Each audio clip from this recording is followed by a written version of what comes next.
First contact and misunderstanding. The sleek Zephyrian diplomatic vessel glided into Earth's orbit, its iridescent hull shimmering against the backdrop of stars. Inside, Ambassador Xalon nervously adjusted his translucent appendages, preparing for humanity's first official contact with an advanced alien civilization. "Remember," Chief Analyst Vex cautioned, her voice a melodious whisper, "these humans are an unpredictable species. Our preliminary observations suggest they often act in ways that defy logic." Xalon nodded, his crystalline eyes reflecting the approaching blue marble of Earth. "We must remain open-minded, Vex. The Galactic Council tasked us with evaluating their potential for joining the interstellar community. We cannot let preconceptions cloud our judgment." As the ship descended through Earth's atmosphere, the delegation marveled at the patchwork of cities, forests, and oceans below. They touched down in a designated area outside the United Nations headquarters in New York City, where a crowd of dignitaries and media representatives had gathered.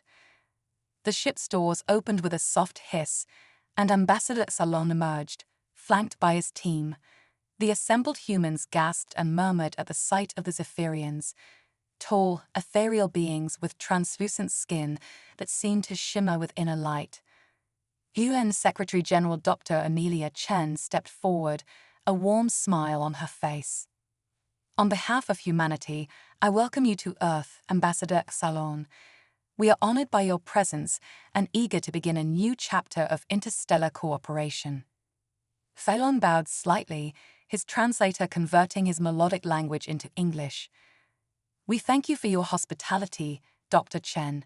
The Galactic Council looks forward to learning more about your species and evaluating your readiness to join our community." As the formal greetings concluded, the human delegation led the Zephyrians into the UN building for the first round of talks. Vex couldn't help but notice the chaotic energy of the humans, their varied expressions, the constant murmur of voices, and the unpredictable movements of the crowd. It was so different from the serene, ordered societies they were accustomed to. Inside the conference room, discussions began in earnest. Dr. Chen and her team presented an overview of human history, scientific achievements, and cultural diversity. The Zephyrians listened intently, occasionally exchanging glances that betrayed their confusion or surprise. During a break in the proceedings, Xalon and Vex observed a group of human delegates engaged in what appeared to be a heated argument. Voices were raised, hands gestured wildly, and faces flushed with emotion. "Fascinating," Vex murmured. "Their communication seems so inefficient and emotionally charged. How do they ever reach consensus?" Before Xalon could respond, the argument suddenly dissolved into laughter. The humans who moments ago seemed ready to come to blows were now patting each other on the back and sharing jokes.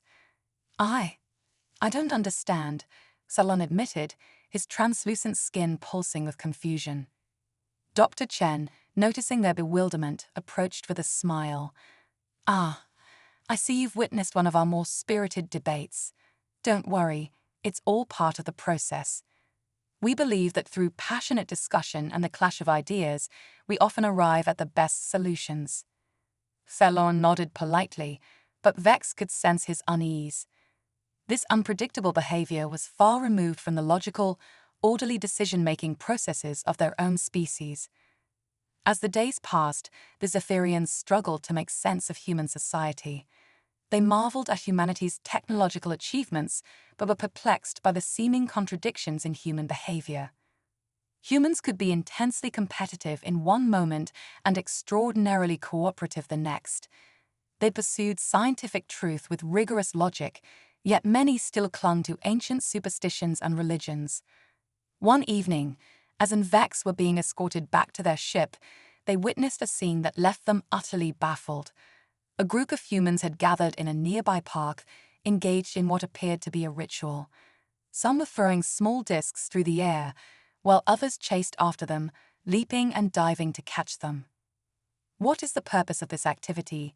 asked their guide, a young diplomat named Sarah. Sarah laughed. "Oh, that's just a game of ultimate frisbee. It's for fun and exercise." "Fun?" Vex repeated, the concept foreign to her. You expend energy and risk physical harm for amusement. Sarah nodded, her eyes twinkling. Absolutely. Would you like to join in? The Zephyrians politely declined, but the incident left a lasting impression.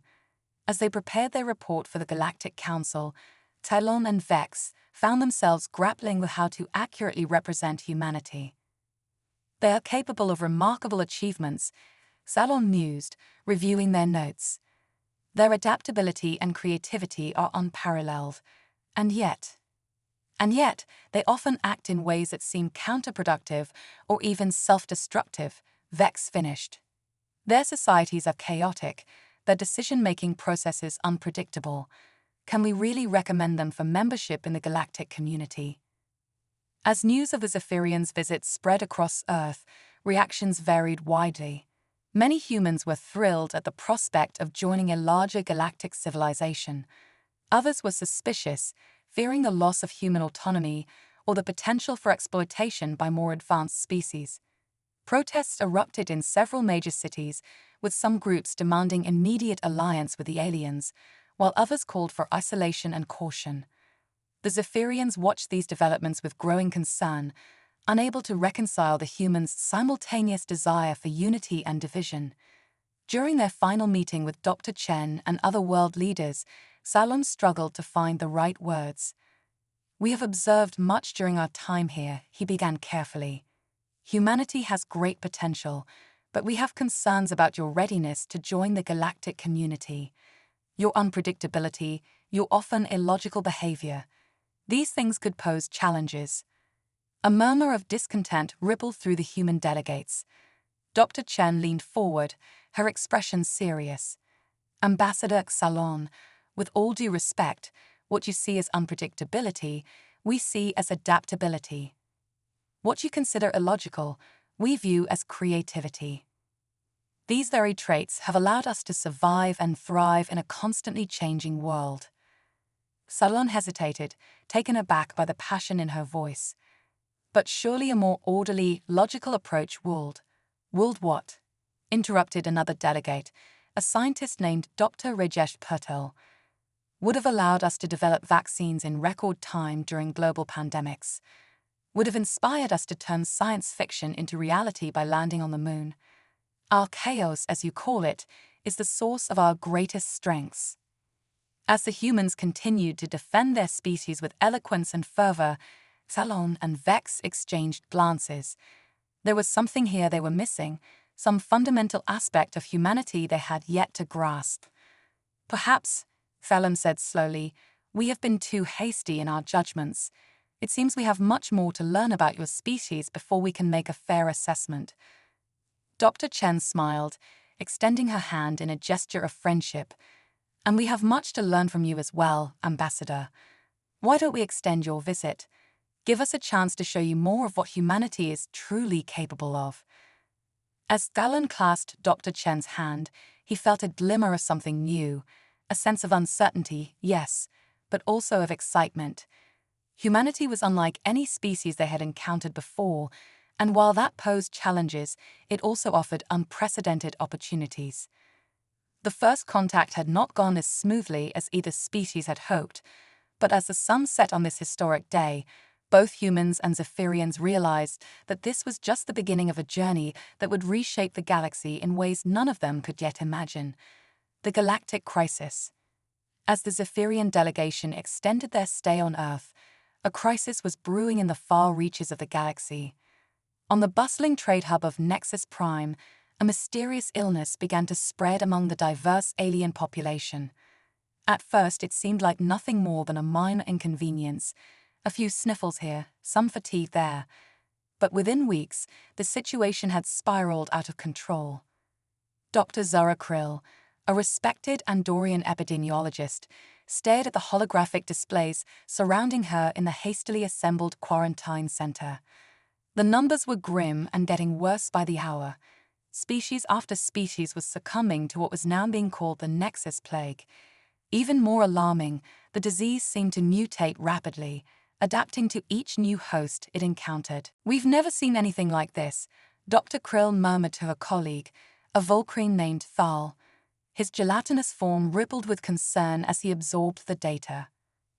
"The Galactic Council is in panic," Thal replied, his thoughts transmitted directly into Zara's mind. "They're considering a complete lockdown of affected sectors." As they discussed potential containment strategies, an alert flashed across their screens. The plague had just jumped to another system, one home to a pre-spaceflight civilization. The implications were catastrophic. Meanwhile, back on Earth, Ambassador Xalon received the urgent transmission from the Galactic Council. As he listened to the report, his crystalline eyes widened with dismay. When the message concluded, he turned to Dr. Chen, who had been watching his reaction closely. "I'm afraid our cultural exchange must be cut short," Xalon said gravely. "A dire situation has arisen that requires our immediate attention." Dr. Chen leaned forward, her brow furrowed with concern. "Is there anything we can do to help?" Xalon hesitated. The Council had not authorized sharing such sensitive information with a non-member species, and yet something about the humans' unpredictable nature made him wonder if they might offer a fresh perspective. "A plague has broken out," he finally admitted. "It's affecting multiple species across several sectors of the galaxy. Our best scientists are struggling to contain it, let alone cure it." The room fell silent as the humans absorbed this information. Then, to Xalon's surprise, a flurry of activity erupted. Dr. Chen began issuing rapid-fire orders, mobilizing Earth's top epidemiologists and virologists. Dr. Patel, the scientist who had so passionately defended humanity's creative approach, was already sketching out potential research protocols on his tablet. "Ambassador," Dr. Chen said, turning back to Xalon, "we want to help. Earth has faced its share of pandemics, and while we don't have your level of technology, we do have experience in dealing with rapidly evolving diseases." Xalon exchanged a glance with Vex, who nodded almost imperceptibly. "Your offer is appreciated, Dr. Chen, but I'm not sure the Council would approve of involving a non-member species in such a sensitive matter." "With all due respect, Ambassador," Dr. Patel interjected, "you don't have time for bureaucratic hesitation. Every moment we delay could mean more lives lost. Let us help." Something in the human's tone, a mixture of determination and compassion, stirred Xalon. Against his better judgment, he agreed to relay their offer to the Council. To everyone's surprise, the Council approved, though not without reservations. Within days, a team of Earth's top scientists was en route to Nexus Prime, accompanied by Xalon and Vex. As their ship entered hyperspace, Dr. Emily Wong, the team's lead virologist, pored over the data provided by the Galactic Council. "It's fascinating," she mused, her eyes alight with scientific curiosity. "The way this virus adapts, it's almost like it's learning from each new species it encounters." Her colleague, Dr. Aidan O'Connor, nodded in agreement. "It's not like anything we've seen on Earth, but there are some similarities to how certain viruses mutate. I wonder." As the humans bounced ideas off each other, their excitement growing with each new hypothesis, Xalon watched with a mixture of confusion and admiration. Their approach seemed haphazard, jumping from one idea to the next without any clear logical progression. And yet, there was a spark of creativity in their discussions that he couldn't help but find intriguing. Upon arriving at Nexus Prime, the human team was immediately thrust into the heart of the crisis. The quarantine center was a hive of activity, with scientists from dozens of species working frantically to understand and combat the plague. Dr. Krill eyed the human newcomers skeptically. "I'm not sure what you can contribute that our most advanced minds haven't already tried," she said, her antenna twitching with barely concealed frustration. Dr. Wong smiled disarmingly. "Sometimes a fresh perspective is all it takes. We may not have your technology, but we do have a knack for thinking outside the box." As the humans integrated into the research teams, their unorthodox methods began to raise eyebrows. Dr. O'Connor suggested using Earth-based computer models to simulate viral evolution, an approach that seemed primitive to the advanced aliens but yielded surprising insights. Dr. Wang proposed studying the immune systems of species that showed natural resistance, a tactic that had been overlooked in the rush to develop a one-size-fits-all cure. Days turned into weeks, and while progress was made, the plague continued to spread. Tensions ran high in the quarantine center, with arguments breaking out between different research teams.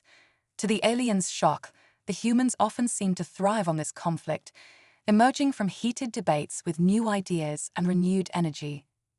One particularly intense argument between Dr. Wong and a Vulcan researcher named Glix ended with both of them laughing and rushing off to the lab together, having stumbled upon a potential breakthrough in their dispute.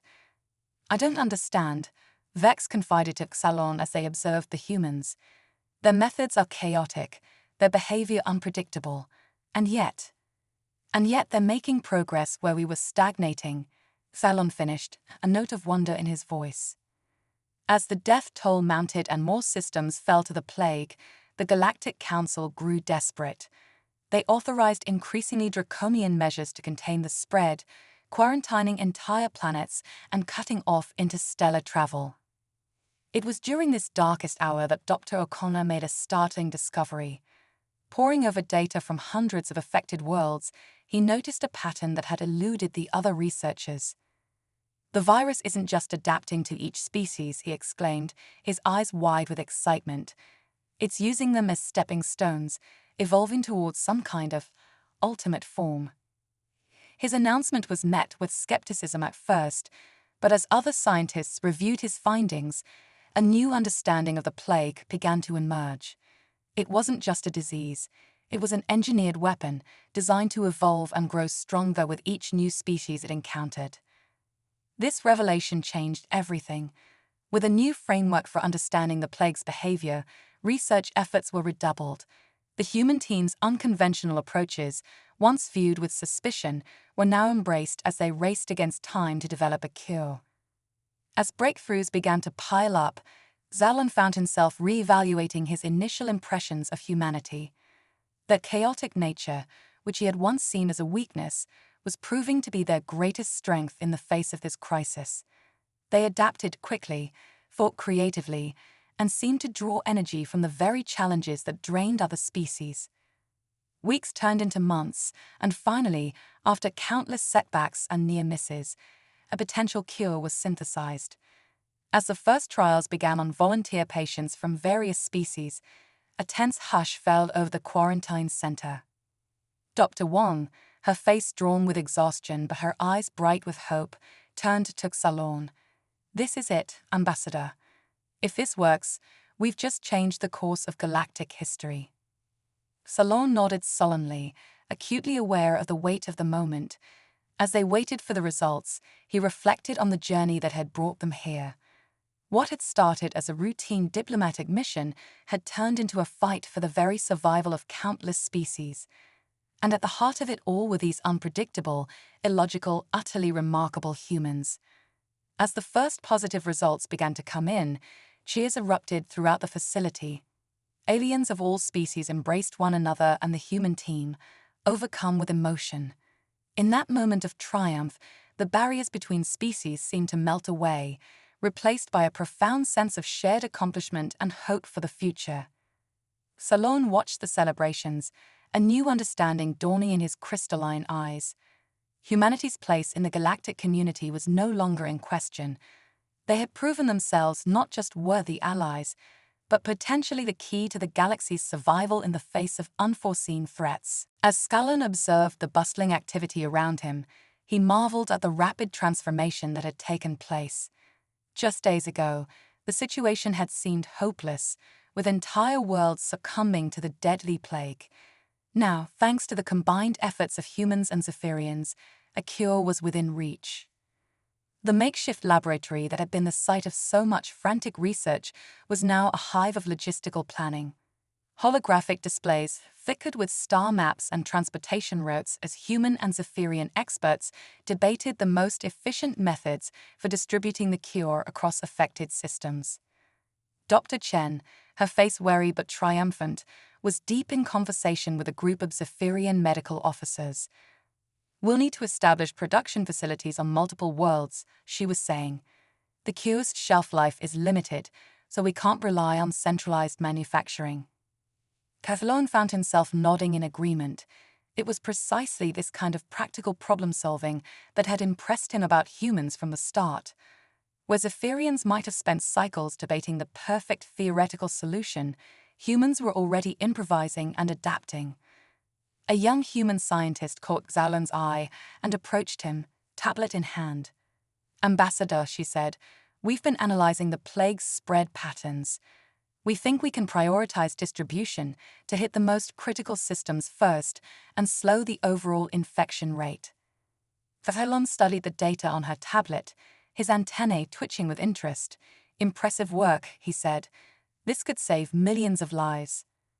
The scientist beamed with pride, then hurried off to share her findings with others. Salon watched her go, struck once again by the energy and passion that seemed to drive every human he encountered. As he continued to observe the collaborative efforts unfolding around him, Xalon's thoughts turned to the future.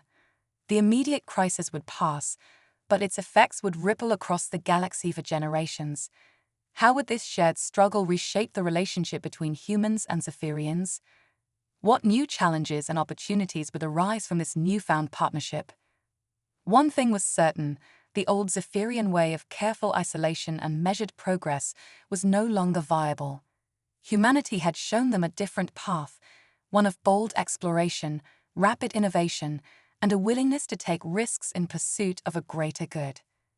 Salon realized that his own role would need to evolve as well. No longer just an ambassador, he would need to become a bridge between two cultures, helping both sides understand and learn from each other. It was a daunting task, but one he found himself eager to embrace. As if sensing his thoughts, Dr. Chen approached Salon. "We've come a long way," she said, gesturing at the busy room. "But in many ways, our work is just beginning." Salon inclined his head in agreement. "Indeed, but I find myself looking forward to what lies ahead. There is much our peoples can learn from one another." Dr. Chen smiled. "I couldn't agree more. In fact, I've been thinking about proposing a joint scientific exchange program. We could." As Dr. Chen outlined her vision, Salon felt a surge of excitement.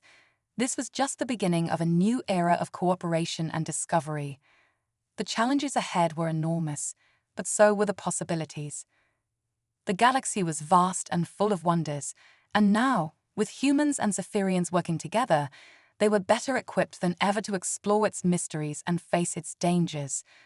Whatever the future held, they would meet it united, their combined strengths far greater than the sum of their parts. As the activity in the laboratory continued unabated, Salon allowed himself a moment of quiet reflection. The road ahead would not be easy, but he was filled with a profound sense of hope. The stars themselves seemed to shine a little brighter, beckoning them towards a future full of promise and potential. As Exelon and Dr. Chen continued their discussion, a commotion near the laboratory's main entrance caught their attention. A group of human and Zephyrian officials had just arrived, their faces a mix of excitement and urgency. "Ambassador Salon," Dr. Chen called out a tall, distinguished-looking human woman. Salon recognized her as Admiral Yasmin Reeves, one of the key figures in Earth's fledgling interstellar fleet. "Admiral," Salem greeted her, his antennae dipping in a respectful gesture. "What brings you here with such haste?" Admiral Reeves strode forward, a holographic display projector in her hand. "We've just received word from the outer colonies," she said, activating the device. A three-dimensional star map sprang to life between them, dotted with glowing points of various colors. "The cure is working," she continued, her voice filled with barely contained excitement. "Reports are coming in from multiple systems. Infection rates are plummeting, and recovery numbers are off the charts." Dr. Chen's eyes widened as she studied the data. "This is incredible," she breathed. "The response is even better than we'd hoped." Salon felt a wave of relief wash over him. Though he had faith in their work, seeing concrete evidence of their success was deeply moving. "This is indeed wonderful news," he said, "but I sense there's more to your visit, Admiral." Admiral Reeves nodded, her expression turning more serious. You're right, Ambassador. The success of the cure has had unexpected consequences. With a gesture, she zoomed the holographic display in on a particular star system. This is Novus Horizon, one of our more distant colonies. It was hit hard by the plague, but now, she trailed off, letting the data speak for itself. Salon leaned in, his compound eyes taking in the information. The recovery rates were astounding, far beyond even their most optimistic projections. But there was something else. Dr. Chen gasped softly. These readings, are these accurate? Admiral Reeves nodded grimly. We've triple-checked. Something about the interaction between the cure, the plague, and human physiology is causing changes. Salon's antennae quivered with concern. What kind of changes? Enhanced cellular regeneration, improved neural plasticity, increased sensory acuity. Admiral Reeves listed off. In essence, the humans on Novus Horizon are evolving rapidly. A hush fell over the group as the implications sank in. The cure hadn't just saved lives, it had potentially altered the course of human development. Dr. Chen was the first to break the silence. We need to get a research team there immediately. If this is happening on Novus Horizon, it could be occurring on other worlds too. Salon nodded in agreement, his mind racing. This changes everything, he said softly. The galactic community will need to be informed. The political ramifications alone. Admiral Reeves straightened her shoulders. That's why we came to you both first. We need your expertise, your diplomatic skills, and your ability to bridge our two cultures. This could be the dawn of a new era for humanity, but we need to handle it carefully. As the group began to discuss their next steps, Salon found himself marveling once again at the unpredictability of the universe. They had set out to save lives, and in doing so, they may have unlocked a new chapter in human potential. The challenges ahead were daunting, but as Salon looked around at the determined faces of his human and Zephyrian colleagues, he felt a renewed sense of purpose. Together, they would navigate this uncharted territory, exploring the boundaries of science, ethics, and what it meant to be an advanced civilization. The galaxy, it seemed, had many more surprises in store for them, and Salon, along with his human allies, was ready to face whatever came next.